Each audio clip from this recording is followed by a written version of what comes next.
Je vous propose peut-être de commencer. Bonjour à tous. Alors, je ne sais pas, on peut pas, ma caméra ne s'active pas, je ne sais pas pourquoi. En tout cas, bonjour à tous. Je n'ai pas le plaisir de vous entendre non plus. Bon, je suis Sandrine Bousquet, donc je suis la directrice adjointe de Maximilien. Je vous souhaite la bienvenue et merci voilà, d'avoir porté un intérêt à notre programme. Je suis ravie que ce programme-là. Vous m'entendez? Ça décroche un Oui, peu? Sandrine, Oui, on c'est bon. t'a. Essaye Ah, éventuellement, je pense que tu as peut-être accès à la caméra maintenant. à partager ma webcam. Voilà, super. Voilà, c'est toujours plus agréable pour ceux qui participent d'avoir quand même la tête de l'intervenant. Voilà, donc je suis ravie qu'on puisse démarrer ce programme et qu'on rentre vraiment dans le cœur du sujet avec cette première formation à la commande publique circulaire et environnementale. Je ne vais pas être très longue, je vais simplement, si vous le permettez, prendre quelques minutes pour expliquer qui est Maximilien, puisque voilà, ce programme de la MAPS, la mission d'appui aux achats publics circulaires et environnementaux, est ouvert aux membres de Maximilien, mais pas uniquement. Voilà, donc est ouvert à tous les acheteurs publics Île-de-France et hors, puisque je crois qu'on a aussi quelques structures hors Île-de-France qui nous ont sollicité et qu'on a accueilli avec grand plaisir. Voilà, donc bah, je vous explique un petit peu quand même qui est Maximilien, puisque voilà, au-delà d'être le réseau des achats responsables qui porte cette mission, notre cœur de métier, c'est la démat et l'administration électronique. Donc Maximilien, donc on est un groupement d'intérêt public, donc un service public dédié à l'administration électronique et aux achats responsables. On a d'abord été créé sous forme associative. On a été fondé par la région en 2013 aux côtés de 11 membres fondateurs, à savoir la région, les départements, la ville de Paris, Plaine Commune, la ville d'Aubervilliers, l'Agence des espaces verts de l'Île-de-France. Et ces 11 membres fondateurs ont créé, à partir de janvier 2014, un groupement d'intérêt public pour permettre plusieurs choses, de développer l'administration électronique et les différents usages de l'administration électronique, notamment sur la partie achat, et puis de développer aussi le réseau des achats franciliens. Donc le GIP a beaucoup grossi puisque aujourd'hui le Maximilien compte 370 membres. Je vais y revenir rapidement tout à l'heure. Et donc, le GIP est ouvert à tout pouvoir adjudicateur qui a son siège en Île-de-France et qui souhaite voilà, à la fois utiliser les outils, mais aussi partager leurs expériences, progresser sur l'achat public durable. Et c'est ce qu'on vous propose ce matin. Si tu veux changer de slide. Donc, Maximilien, donc, quand il a été créé, avait pour objectif donc, de remplir 4 vraiment missions, 3 missions principales et puis une mission transverse. La première, on a été créé au titre du développement économique par la région. On est soutenu financièrement au titre du développement économique dans l'idée de rendre les marchés publics plus accessibles et plus faciles aux TPE-PME. L'idée, c'était de regrouper sur un seul site internet toute la commande publique de l'Île-de-France et pour une entreprise, ne pas aller pour voir quel marché pourrait les intéresser, ne pas aller une fois sur le site du département des Hauts-de-Seine, puis sur le site de la région, puis sur la commune de Bondy, mais de pouvoir retrouver sur un seul site internet un certain nombre d'informations, notamment les marchés, mais aussi de pouvoir répondre en co ou en sous-traitance via des petits services qu'on a mis à disposition, la création de possibles d'alertes, etc. Donc ça, tous les services sont gratuits pour les entreprises et les entreprises peuvent retrouver plus de 4000 marchés en permanence sur notre site internet. La deuxième objectif de Maximilien quand il a été créé, c'était d'optimiser la chaîne des achats publics et de permettre d'accompagner les acheteurs publics dans une dématérialisation de bout en bout de la chaîne d'achat. Donc on a commencé par ce qu'on appelle aujourd'hui un profil acheteur, c'est la partie passation du marché, mais on a adjoint depuis 2 ans maintenant un certain nombre de services pour aller vers une dématérialisation de bout en bout, de la partie sourcing jusqu'à la partie archivage, en passant par des outils d'aide à la rédaction, des pièces administratives, des outils de suivi d'exécution administrative des contrats, des outils qui permettent aussi d'interagir et d'être interopérables, de télétransmettre au contrôle de légalité, d'utiliser un parapheur électronique, voilà.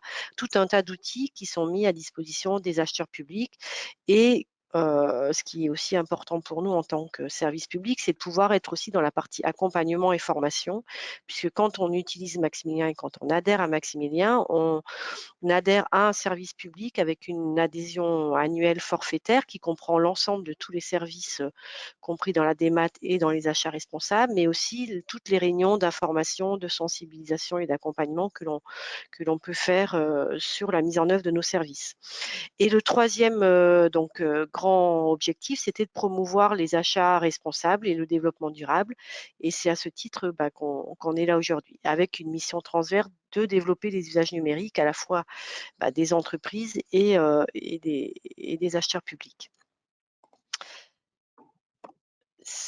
Voilà. Donc aujourd'hui, Maximilien, donc c'est 11 000 marchés qui ont été publiés en 2020 sur la plateforme. C'est 11 milliards d'achats, donc ce qui représente un poids très important côté entreprise, puisque le poids de la commande publique est estimé à 16 milliards sur toute l'île de France. Donc on va dire que les trois quarts de la commande publique se retrouvent sur Maximilien, et ça, c'est très important pour nous. C'est pour ça qu'on a beaucoup d'entreprises qui ont des comptes sur la plateforme Maximilien, ce qui permet aussi d'avoir des réponses nombreuses sur les marchés de nos membres. Donc ça, c'est important, sachant que la plateforme permet aussi de faire de la consultation sur devis. Et donc ça aussi, c'est important parce que ça permet aussi pour les petits marchés de tracer et d'avoir une offre aux TPE, PME, que ce soit du secteur de l'ESS et puis de l'économie circulaire. On en parlera tout à l'heure aussi, puisque pour une des actions de la MAPS, quand Manon va reprendre la parole, c'est aussi de vous expliquer qu'on est là aussi pour faire le lien. Maximilien, c'est maximiser les liens, si vous vous posez la question. Et donc, c'est de maximiser les liens entre les acheteurs publics et les opérateurs économiques. Ça, c'est très important pour nous. Voilà. Et donc, Maximilien, donc service public avec une gouvernance partagée, des principes de solidarité et de péréquation, c'est-à-dire quand on adhère à Maximilien, si on est une commune de 500 habitants ou la ville de Paris, on aura les mêmes droits aux mêmes services avec une contribution qui sera beaucoup moins importante, bien entendu, pour les petites entreprises. Enfin, voilà, vous dire que parmi nos membres, on a des très gros membres et des très petits. Et donc, du coup, voilà, on apporte une attention à tous sur le même niveau d'égalité. Et du coup, voilà, on est aujourd'hui aussi le réseau francilien des achats responsables. Donc, je crois qu'il y a une dernière slide pour expliquer un petit peu ce qu'on fait sur la partie achat responsable. Voilà, le 7, voilà. Voilà, quand Maximilien a été créé, donc on a été créé aussi en tant que réseau francilien des achats responsables pour faire échanger les acheteurs, nos membres, sur leurs pratiques, sur les 3 piliers du développement durable. On est membre aussi au niveau national de l'interréseau qui est porté par le ministère de la Transition écologique, l'interréseau de la commande publique responsable. Donc on a aussi des liens avec les ministères et les autres réseaux régionaux.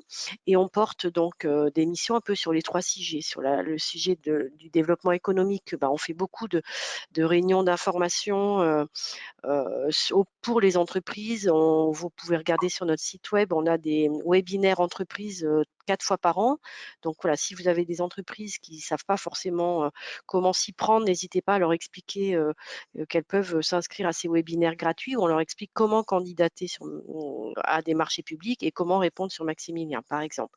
On prône aussi, bien entendu, tout ce qui est lié aux logiques de simplification de l'État, les dispositifs dites-le nous une fois, candidater uniquement avec son numéro SIRET et pas avoir à ressaisir toutes ces informations qui sont déjà connues par l'administration. Donc ça, c'est sur le pilier économique. On se déplace, on fait régulièrement des réunions d'information. On a fait une encore il y a très peu de temps avec la communauté d'agglomération Paris-Vallée de la Marne, par exemple, auprès de ces opérateurs économiques. Et donc ça, c'est des choses qu'on fait aussi pour nos membres pour faciliter l'accès à la commande publique. On porte depuis 2016 une mission de développement des clauses sociales aussi sur les marchés publics. Donc ça, c'est une mission qui nous a été confiée par la directe, enfin la DRIETS maintenant, et la préfecture pour, dans le cadre notamment des travaux du Grand Paris et des JO, pour accompagner les maîtres d'ouvrage dans la validation de leurs engagements en termes de SS notamment et d'insertion dans le cadre de leurs projets et de leur marché. Mais on est là aussi sur cette mission pour accompagner les acheteurs, pour faire le lien avec les facilitateurs, les structures qui sont là sur vos territoires pour vous accompagner dans la mise en place des clauses et dans le suivi d'exécution des clauses. Et puis on fait des parcours aussi qui s'appellent des ateliers à tout clause, qui sont des parcours pour vous aider aussi à y voir plus clair sur qui sont les acteurs, comment on fait pour mettre des clauses dans ces clauses sociales dans les marchés publics et comment on peut être accompagné.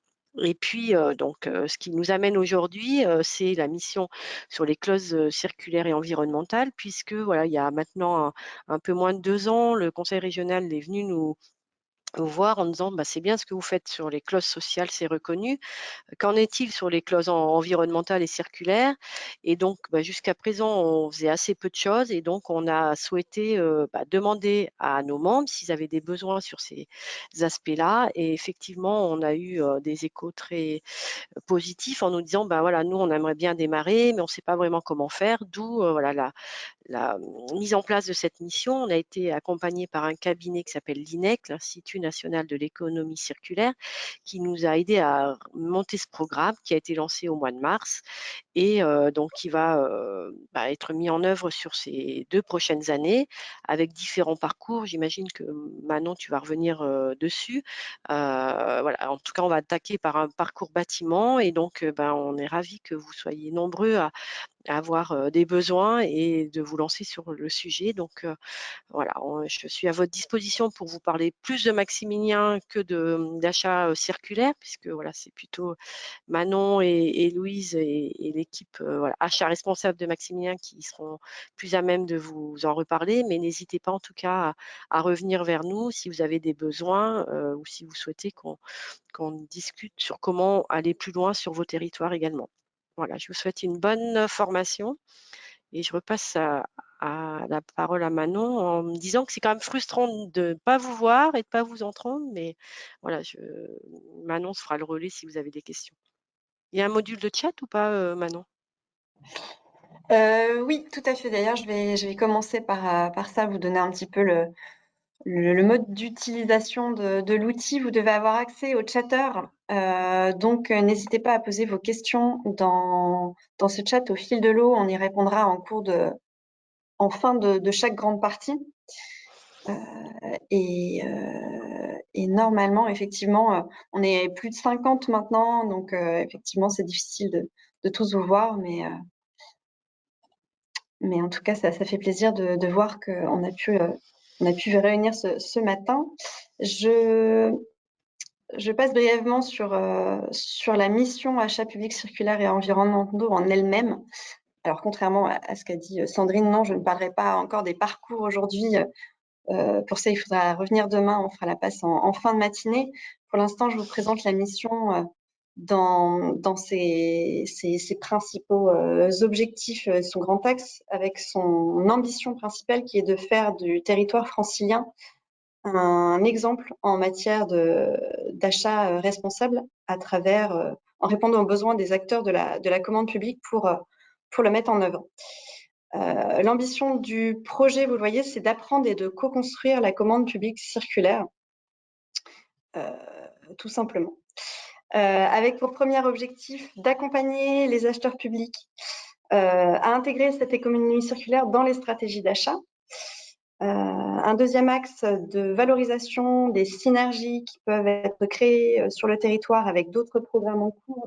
Vous l'avez vu, l'économie circulaire, beaucoup d'acteurs se sont appropriés, s'approprient progressivement le sujet. Il y a beaucoup de, de formation, d'actions mises en place. Donc, ça va être aussi l'objet de la mission que de mutualiser, capitaliser ces différentes actions sur le territoire francilien.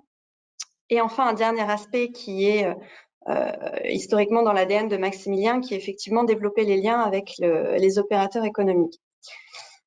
Sandrine vous l'a rapidement présenté, c'est une mission qui est financée aujourd'hui par la région, la métropole du Grand Paris, la DRIEAT et l'ADEME, donc nos 4 financeurs sur cette mission.